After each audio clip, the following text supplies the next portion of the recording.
વાત સંસ્કારની નીકળશે ને તો ચર્ચા બહુ દૂર સુધી જશે. લાગે છે મારે શરૂઆતથી જ શરૂઆત કરવી પડશે. મમ્મી પ્લીઝ, કોઈ ચર્ચાની જરૂર નથી. પ્લીઝ કઈ ના બોલ. ના કિંજલ, મારે બોલવું તો પડશે જ. મને કઈ બધું સંભળાવવાનો શોખ નથી થતો, પણ હવે જ્યારે શૈલાબેન મને મોઢામાં આંગળા નાખીને બોલાવી જ રહ્યા છે તો હવે મારે બોલવું જ પડશે. હું બોલીશ, મારી દીકરી માટે બોલીશ. મીરાબેન, વરને કોણ વખાણે? વરની માં. તમારી દીકરી તો તમને ઉજળી લાગે જ ને, પણ તમને ખબર છે કેણે મારા ઉત્કર્ષને અંધારામાં રાખ્યો છે? અંધારામાં તો હું હતી, મારી દીકરીને રાખી છે. મારી દીકરી આવી હતી તમારા ઘરે, કંકુ કન્યા બનીને આવી હતી મારી દીકરી. લક્ષ્મી કરતા પણ 4 ચાસણી ચડી જાય ને એમ તુલસી બનીને તમારા ઘરે આવી. તમે તો તુલસી ક્યારામાં જ કાંટા વાવી દીધા. મોટી મોટી વાતો કરવાથી દીકરીના કાળા કામ મોટા નહીં થાય મીરાબેન. અરે મારી દીકરીના કામ જ નહીં, એનું તો નામ ઈશ્વરના દરબારમાં આપોઆપ મોટું થઈ ગયું છે. મારી દીકરીની વાત કરો છો તમે? મારી દીકરીએ જીવનમાં પોતાના વિશે પહેલા કોઈ દિવસ વિચાર જ નથી કર્યો. બીજાના માટે હંમેશા જાત ઘસી નાખી છે. પણ જો સોની સોનાની કિંમત ના સમજે તો એમાં સોનાને નુકસાન નથી, સોનીને જ છે.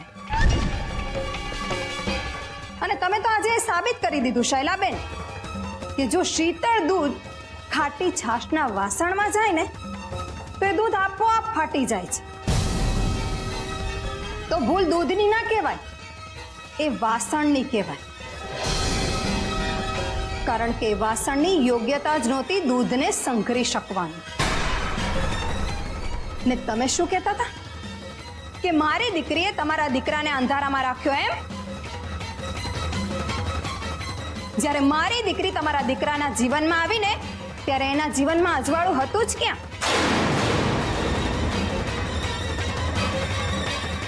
અને તમે એ વાત ના ભૂલતા કે ઉત્કર્ષ મરવાની આણી પર હતો. એના મગજનું સંતુલન ગુમાવી દીધું હતું. ત્યારે મારી દીકરીએ તમારા દીકરાનો હાથ ઝાલ્યો. હાથમાં શ્રદ્ધાનો દીવો લઈને આવી હતી મારી દીકરી તમારા દીકરાના અને તમારા બધાના જીવનમાં. જેમણે તમારું જીવતર અને સુખ અજવાળાથી ભરી દીધું એને તમે અંધારા માટે દોષી માનો છો? છી! જો અહીં આવી તો કોઈ ઉપકાર નથી કર્યો તમારી દીકરીએ. તમારી દીકરીને કોઈએ ભોળવી નહોતી, પોતાની મેળે આવેલી અહીંયા. અમે નહોતા લેવા આવ્યા. શૈલા, શૈલા શું બોલે છે તું? સાચું કહી રહી છું. જો મીરાબેનને લાગતું હોય કે કિંજલે આપણા પર ઉપકાર કર્યો છે, તેમણે જવાબ સાંભળવાની તૈયારી પણ રાખવી પડશે. જોયું કિંજલ, આમના માટે તું તારી સગી માની ઈચ્છા વિરુદ્ધ નવવધુનો શણગાર સજીને ચાલી નીકળી હતી. આ લોકો માટે કે જેને તારી કોઈ કિંમત જ નથી. ચંદનના લાકડા બાળીને રોટલા તો ના જ ટીપાય, અને જ્યાં ગણતરી જ નથી ત્યાં આખો જન્મારો ઘસાઈએ તો પણ શું અને ના ઘસાઈએ તો પણ શું. બસ કર મમ્મી, હું હાથ જોડું છું, એક શબ્દ નહીં બોલ. અરે બેટા, આજે તારા પપ્પા હાજર હોત તો કોઈની પણ હિંમત થાત તને આવું કંઈ પણ કહેવાની.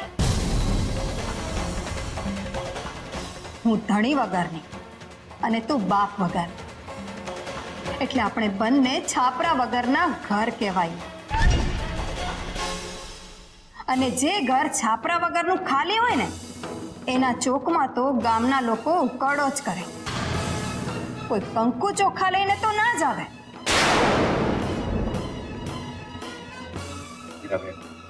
હું તમને હાથ જોડું છું, તમે મન નાનું ન કરો. નાનું મન? આનાથી વધુ નાનું કેટલું મન કરશે વિરેન? મને તો શંકા છે કે આ મા દીકરીને મન જેવું કંઈ છે કે નહીં, એ અઘરો સવાલ છે. અમારું મન કેટલું મોટું છે એના તમને પુરાવા જોઈતા હોય ને તો તમે જો આંગળીના વેઢે ગણવા બેસશો ને તો તમારી આંગળીઓ પણ ઓછી પડશે.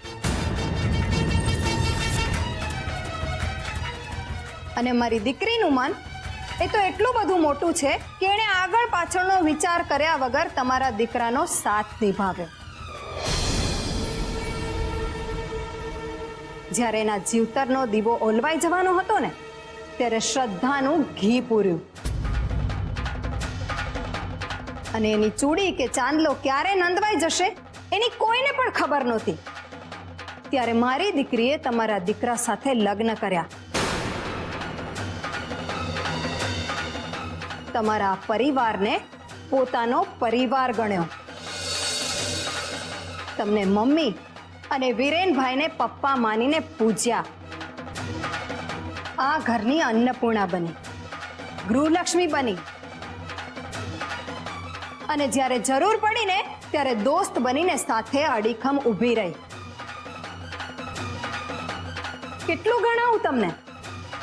હું અને તમે ગણતા ગણતા થાકી જઈશું, પણ મારી દીકરીના સારા કામોને થાક નહીં લાગે. પણ એ બધું ગણાવવાથી મન ફાવે એમ નહીં જીવી શકાય.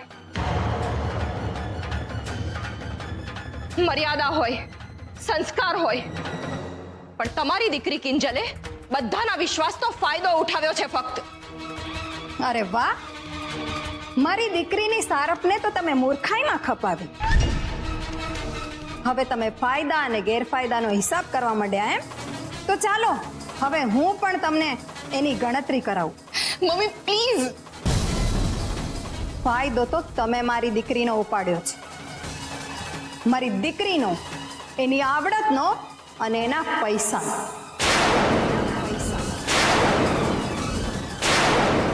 અને તમે એ ના ભૂલી જતા કે અત્યારે તમે જે ઘરમાં ઊભા રહીને મારી દીકરીને ભાંડી રહ્યા છો ને એ ઘર મારી દીકરીનું, એટલે કે કિંજલની મહેનતની કમાણીનું છે.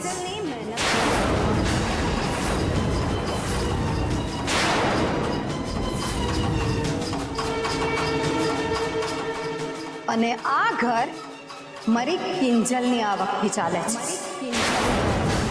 મમ્મી રિયા શું બોલે છે તું? ચાલ અંદર. કિંજલ, આજે તું મને બોલવા દે. ના, તું ચાલ. મેં તને શૈલા, અંદર ચાલ. ચાલ અંદર ચાલ. વિરેન, મમ્મી આ જિંદગીભરનું મેળું છે. શૈલા તું ચાલ અંદર. તમે સમજતા કેમ નથી? આ લોકો ઘરમાં આવીને એલફેલ વાત કરે અને તમે ચૂપ ઊભા છો. શૈલા તું વધારે હાઈપર ન થા, તને જ પ્રોબ્લેમ થશે. તું અંદર ચાલ. તારા સાસુ હજી પણ ચૂપ નથી રહેતા. હું કહી દઉં છું કે મમ્મી ચાલ, તને મારા સમ છે. ચાલ. તારા સમ? હા, આ લોકોએ તને જીવતી જ ક્યાં રહેવા દીધી છે? જીવતી જાગતી ફરિયાદ વગરની લાશ બનાવીને રાખી દીધી છે. તો લઈ જાઓ ને તમારી દીકરીને. નથી જોઈતી તમારી દીકરી કે એની કમાણી. લઈ જાઓ ને પરણાવી દો પેલા સાહિલને. ઉપડો, કોઈ કામ નથી અમારે. શૈલા બોલવામાં ભાન રાખ. શું બોલે તું? હા, તો મારું ચાલક ને તો હું પરણાવી જ દે. પણ આ તો છે ને મારી દીકરી, આ એને છે ને જોગમાયા થઈને પૂજાવું તું એટલે. બાકી હું એને પરણાવી દે. અને છે ને એને પણ હવે તમારા ઘરે આવીને સમજાયું કે અહીંયા છે ને આવીને આવવા જેવું જ નહોતું આ ઘરમાં. ઓ તો જતા રહો ને. ઉપડો અહીંયાથી. કોણે બાંધી રાખ્યા છે તમને? હા, તે જતા રહેશું. અહીંયા કોઈ રોકાવાય નથી માંગતું. અરે હું તો અહીંયા આવવા જ નહોતી માંગતી, પણ આ મને પરાણે લઈ આવી. મેં એને કહ્યું તું કે સાસુ છે ને કોઈ દિવસ માફ બની જ ના શકે. મમ્મી તું થોડી તો મારી પરિસ્થિતિ સમજવાનો પ્રયત્ન કર. ચાલ તું અંદર. ચાલ. ચાલ ચાલ અંદર ચાલ. શૈલા ચાલ મમ્મી પ્લીઝ. ચાલ. શૈલા ચાલ. લઈ જાઓ ને શૈલા, તમારી દીકરીને. શૈલા શું કરે છે તું? અહીંયા રાખવાની જરૂર નથી તમારે. શૈલા બેસ અહીંયા. બેસી જા.